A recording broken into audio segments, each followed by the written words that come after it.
Hi friends, welcome back to ఉస్తా kitchen. ఈరోజు వీడియోలో egg టమాటా curry చేసుకుందాము. ఈ ఎగ్ టమాటా కర్రీ అనేది ఒక్కసారి ట్రై చేశారంటే మీరు తప్పకుండా ఎవ్రీ టైం ఇలానే చేస్తారండి. చాలా బాగుంటుంది.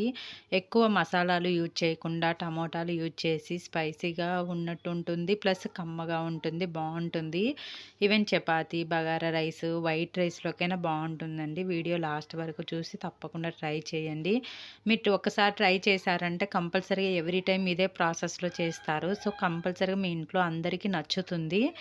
సో తప్పకుండా ట్రై చేయండి. ఇంతవరకు ఈ వీడియోని లైక్ చేయకపోతే లైక్ చేసి మన ఉచిత కిచెన్ ఛానల్ని ఫస్ట్ టైం చూస్తున్న వాళ్ళైతే మన ఛానల్ని సబ్స్క్రైబ్ చేసుకోండి. నెక్స్ట్ లేట్ చేయకుండా ప్రాసెస్లోకి వెళ్ళిపోదాము.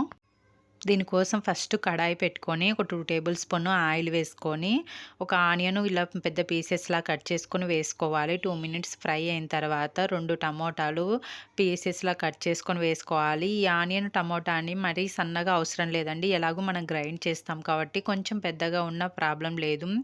ఇలా కొంచెం సాఫ్ట్గా అయిన తర్వాత ఒక 6 to 7 కాజు పీసెస్ వేసుకోవాలి. మీ దగ్గర కాజు అనేది అవైలబుల్ లేకపోతే పల్లీలైనా వేసుకోవచ్చు. సో ఇలా వేసుకున్న తర్వాత ఒక 2 మినిట్స్ ఫ్రై అవ్వనిచ్చి పూర్తిగా చల్లారనిచ్చి మిక్సీ జార్లోకి వేసుకొని మెత్తటి పేస్ట్ లాగా మిక్సీ పట్టుకోవాలి. దీనివల్లనే మనకు గ్రేవీ అనేది థిక్ గ్రేవీ వస్తుంది.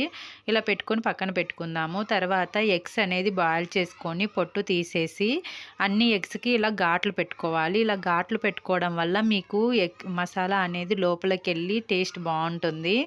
సో తర్వాత నెక్స్ట్ సేమ్ అదే ప్యాన్లోనే 2 టేబుల్ స్పూన్ ఆయిల్ వేసుకొని ఆనియన్స్ అండ్ తాలింపు దినుసులు వేసుకోవాలి.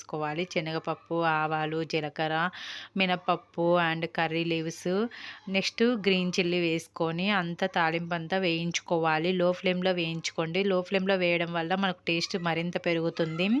ఆనియన్స్ అనేది గోల్డెన్ కలర్ వచ్చేంత వరకు కొంచెం ఫ్రై అయిన తర్వాత దీంట్లోకి ఫ్రెష్ అల్లం వెల్లుల్లి పేస్ట్ వేసుకొని పచ్చి స్మెల్ పోయేంత వరకు ఫ్రై చేసుకోవాలి. ఫ్రెష్గా ఉన్నది వేసుకుంటే టేస్ట్ బాగుంటుంది.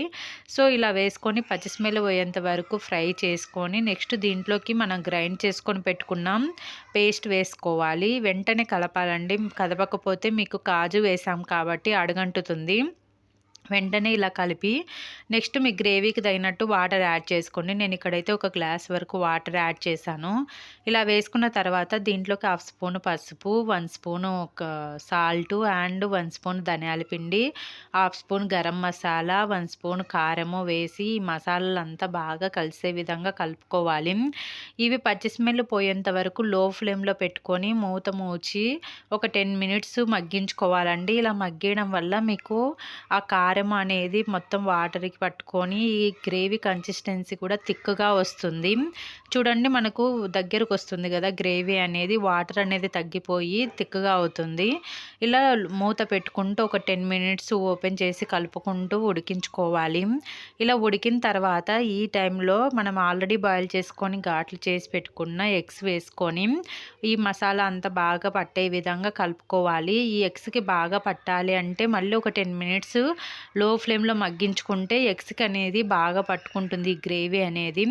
అంతేకాకుండా ఈ గ్రేవీ కన్సిస్టెన్సీ కూడా థిక్నెస్ వస్తుంది, టేస్ట్ కూడా బాగుంటుంది. చూడండి మనకి ఇప్పుడు కలుపుకుంటూ చూస్తే మనకు అర్థమవుతుంది థిక్గా అయ్యిందా, ఎగ్స్లోకి మసాలా అనేది పట్టుకుందా లేదా అనేది. సో ఫైనల్గా దీంట్లోకి చిన్నగా కట్ చేసుకున్న కొత్తిమీర అండ్ కసూరి మేతి వేస్తున్నాను. ఈ కసూరి మేతి అనేది ఆప్షనల్ అండి, వేస్తే బాగుంటుంది.